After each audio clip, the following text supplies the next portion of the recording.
Hey guys, James from Canine Revolution Dog Training.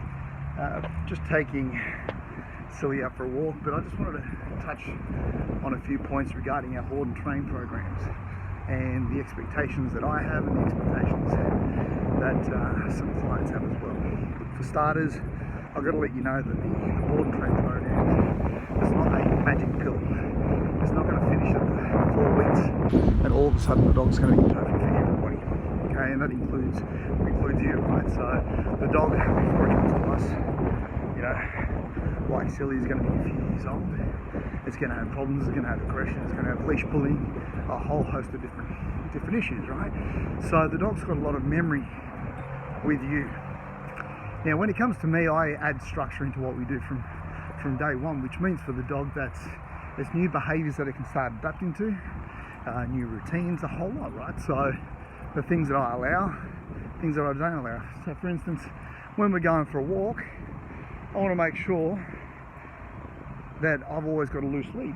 Hey buddy, come on. I want to make sure that we've always got a loose lead.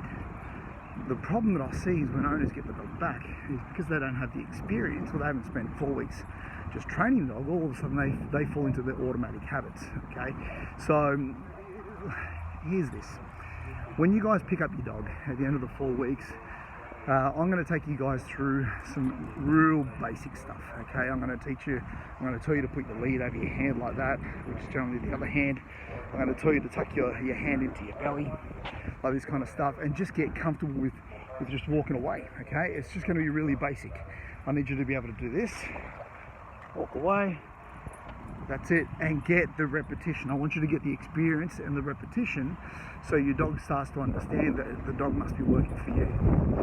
What I see is if the dogs are, you know, with leash pulls and things like that, then, you know, I see owners standing there with a leash nice and tight going, how come my dog's pulling? And then I'll look at the lead and the lead's still tight and all that kind of stuff. It's like, no dude, remember, if the dog walks out in front, do a right about turn. If the dog walks out too far in front, you can do a little leash pop towards your butt. Okay, like that. You want to be able to walk on a loose lead, okay?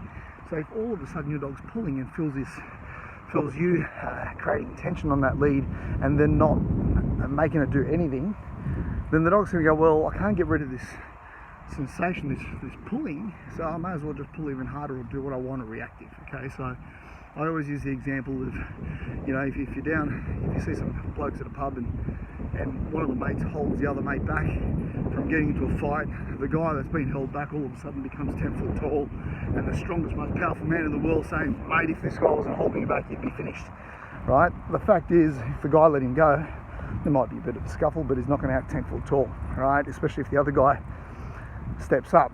Now, for the dogs, it's the same. Right, the dogs is the same. If you're holding them back with the lead,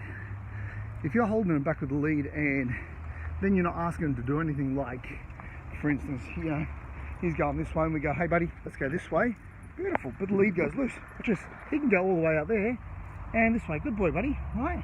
But then it goes loose again. If we're not, there we go. Come on, buddy. Good boy. We want to make sure that you guys are practicing that kind of stuff. Forget about leaving the tension on the lead. Okay. So, just to come back, just to digress a little bit, it's not going to be a magic bullet for you, all right? So we do the 3-4 weeks worth of work, then your training starts, okay? Your dog's already got the training, then your training starts. What has to happen is we need to break the pattern between your dog with its problems, which we start doing here, and then when you get your dog back, we've got to break the patterns and the behaviours that have been created between you two. Does that make sense? Otherwise, you're just going to fall into the same pattern. So it's always essential for you guys to come back for those 3 private lessons at the end of the program. You got to do it. You've got to come back, because the first, you know, between the take-home lesson and then the next session, which is a week afterwards, there's a lot of learning and a lot of mistakes that you're going to be doing, and the dog's going to be going, well, can I go back to the way I was? And if you're not sure, the dog will start reverting. So then you need to have that next session, and then you need to come back for the next session after that. One of the exciting things that we're doing now is we're going to have group classes for any of our graduates, and that could be from the 10-session program, that could be from the board and train programs, and the group classes. What they're going to be is going to be bi-monthly, meaning it's going to be free for you. You're not going to be charged anything, but it gives you the opportunity to be able to come back and practice with dogs, with myself, practice your skills as well, right? And that way you can continue to reinforce and correct any of the behaviours that you love and correct any of the behaviours that you actually don't. So guys, I'm just walking past the train station. You've got to be responsible where you can, because if you've got a dog that can potentially bite someone, you want to make sure that, you know, you're putting yourself in between the person and the other dog. So there we go, good boy, buddy. So Silly is as nice as he looks. He can be highly reactive towards people.